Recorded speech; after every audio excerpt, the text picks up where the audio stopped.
Sharon Osbourne just revealed what Ozzy whispered seconds before he died. And it's the one thing fans never expected. Why did he say that? Of all things. Why now? It wasn't about Black Sabbath. It wasn't about fame or even family. What Ozzy said with his final breath might just rewrite his entire legacy. Behind the fame, behind the madness, behind the Prince of Darkness was one final secret.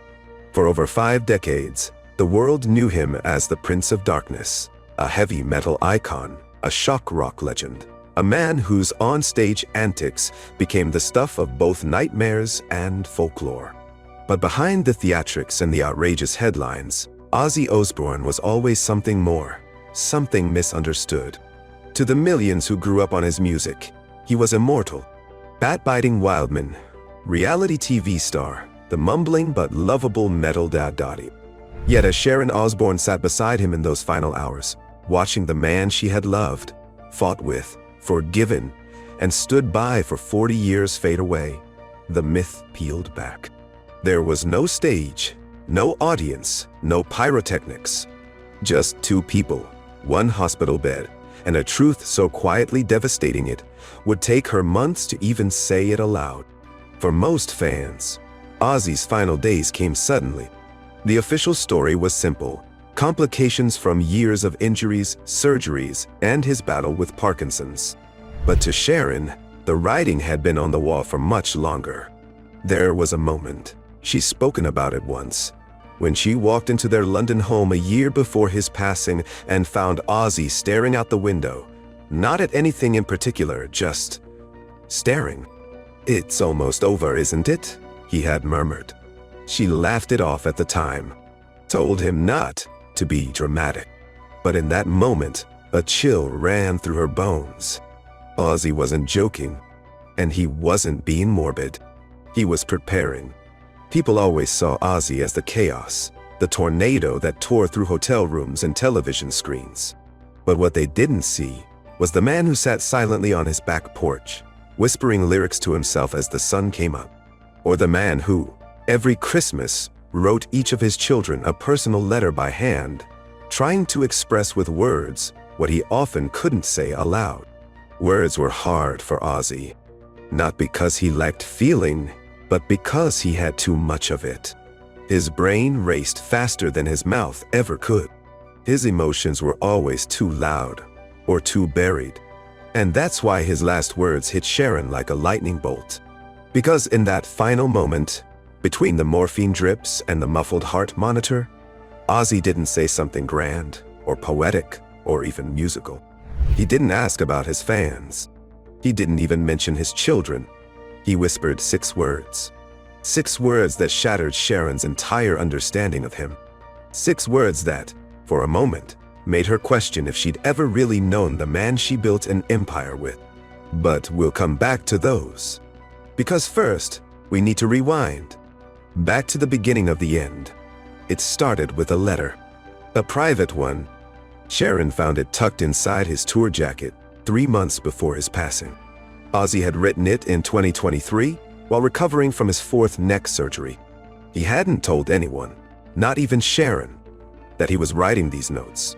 Not until she found the envelope, sealed and marked with one line: "If I don't wake up tomorrow." In that letter, Ozzy apologized. Not for the drugs, not for the controversies, but for hiding. He wrote, "I have lived most of my life like I'm wearing someone else's skin. Everyone wanted Ozzy. I just wanted someone to see John. John Michael Osbourne, the name he was born with. The name almost no one called him anymore." The letter wasn't long, but it was raw.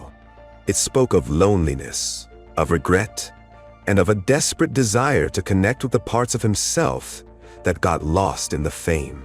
Sharon held that letter for hours, unable to read the final paragraph for fear of what it might say. When she finally did, she broke. "If I go tomorrow, I hope the last thing I say isn't for the crowd. I hope it's for you." At the time, she didn't know what it meant. But 3 months later, when that hospital room filled with silence and cold light, when the nurses stepped back and the machine slowed, she finally understood. In those final hours, Ozzy had barely spoken. His body was weak, his voice strained. He drifted in and out of sleep, sometimes opening his eyes just to stare at the ceiling. Sharon held his hand, whispering that she was there, that the kids were okay, that he could rest. Then, with his breathing shallow and the minutes thinning, he opened his eyes one last time. And that's when he said it. 6 words, barely audible, but unmistakably clear. 6 words that had nothing to do with legacy, or albums, or his legendary career. What he said, Sharon wouldn't repeat them until weeks later. And when she did, it shook the Osbourne family and the fans to the core. But before we reveal them, it's important to understand just how much Ozzy's identity had been devoured by the character he created. Because that's the real tragedy here, and the real beauty. You see, Ozzy didn't always want to be a star. Growing up in Aston, Birmingham, his life was filled with factory smoke, working-class grit, and a father who worked night shifts to feed the family. He was dyslexic, bullied, misunderstood, but he had one gift, a voice. A voice that didn't match the chaos inside him. A voice that soared. Black Sabbath gave him purpose, then fame gave him armor. But fame is a funny thing. It feeds you just enough to keep you hungry, but never enough to satisfy. The louder the fans screamed, the more invisible he felt behind the curtain. He became a walking paradox. The man everyone saw but no one really looked at. Even Sharon, the woman who saved him countless times, admits now that she only ever saw parts of him. She saw the brilliance, the childlike awe, the bursts of dark humor. But it wasn't until the end that she saw the core. A man desperately trying to be known, not worshipped, just known. And when he spoke those 6 words, she realized that everything, the music, the madness, the legacy, had been a smokescreen for one final truth. A truth that Ozzy couldn't say in interviews or lyrics. Not until the very end. And that truth? The public saw Ozzy Osbourne as a man of extremes. From biting off the head of a bat to stumbling incoherently through reality TV, he seemed like someone who had no filter. Someone who just said whatever came to mind. But the truth, as Sharon would later confess, was the opposite. Ozzy wasn't unfiltered. He was deeply, heartbreakingly edited. He filtered himself constantly, not for the sake of politeness or press, but because somewhere deep inside, he didn't believe his real self was worth showing. The man born John Michael Osbourne had been rejected too many times. By teachers, by friends, by record execs, even at times by his own mind. So when the world embraced Ozzy, he clung to that mask. It was safer, stronger, louder. But the mask had a cost. Behind the eyeliner and black outfits was a man who quietly feared he had failed at the things that mattered most: fatherhood, forgiveness, and being truly seen.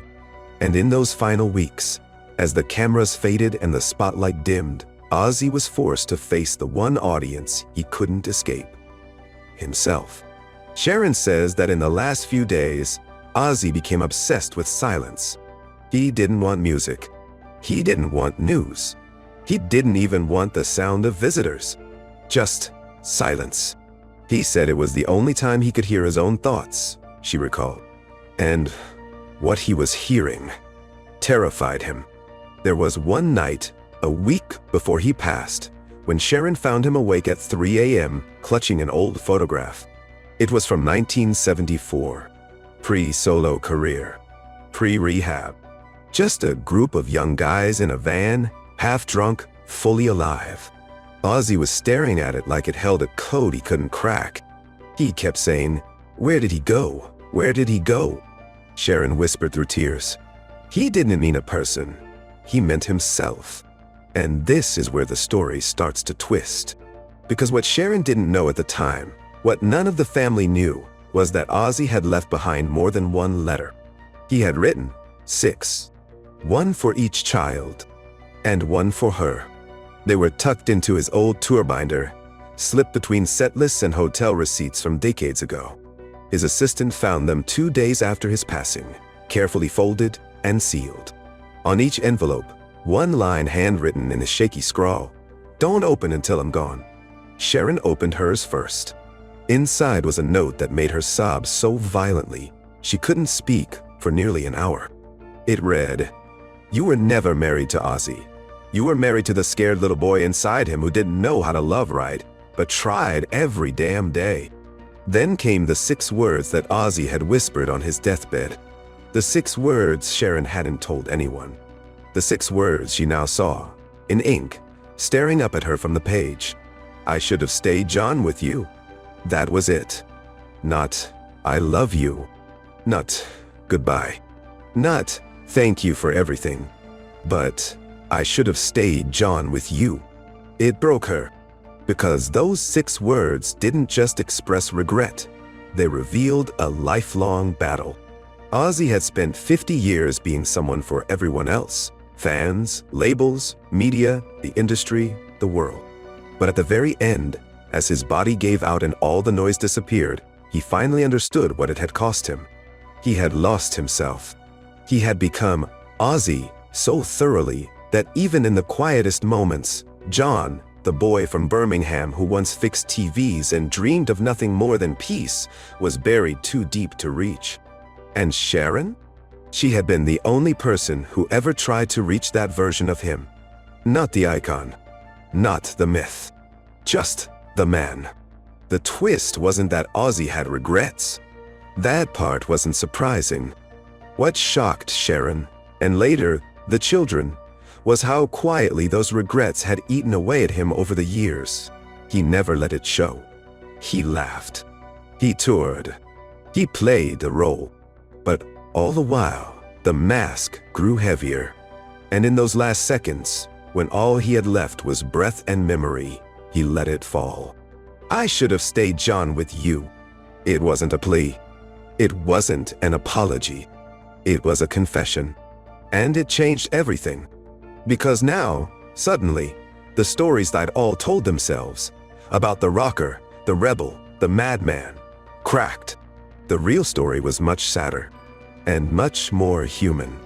The man the world loved for his chaos was, in the end, begging to be known for his stillness. When the children read their letters, the emotion only deepened. Each note was different. Kelly's included a line that read, "You were always my mirror. When you were strong, I felt like I could be too." Jack's included, "You're the part of me I got right." Even Amy, who had largely stayed out of the spotlight, got a letter that said simply, "You knew when to step back. I hope you know I saw you anyway." But it was Sharon's that held the key to all of it. Her letter wasn't long, but it unlocked every side of him. The performer, the addict, the father, the man. And that final line? That was the release. "I should have stayed, John, with you." Because in the end, Ozzy wasn't trying to be forgiven. He wasn't trying to be remembered. He was trying, for once, to be real. And it took dying to finally let go of the persona that the world had forced him into. But Sharon didn't just read the letter and move on. She did something extraordinary. She called a meeting with the entire Osbourne family. No cameras, no managers, just family. She brought the letters, read them aloud, and then asked one question. "What do we do with this? What do you do when a man's final words are not about triumph, but about loss? Not about pride, but about a self buried beneath a mask?" It was Jack who spoke first. We remind people that Dad wasn't just Ozzy. He was John, and maybe that's what needs to live on. And so they made a decision.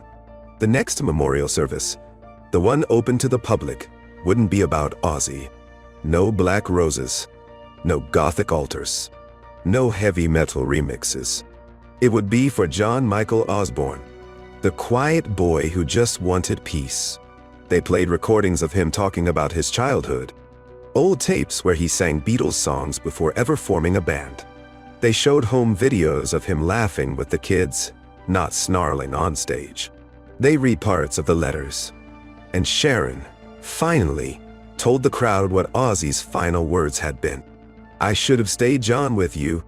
A stunned silence filled the room. Then tears. Then applause. Because for the first time, it wasn't about mourning a legend. It was about discovering the man beneath the legend and realizing he'd been asking to be seen all along.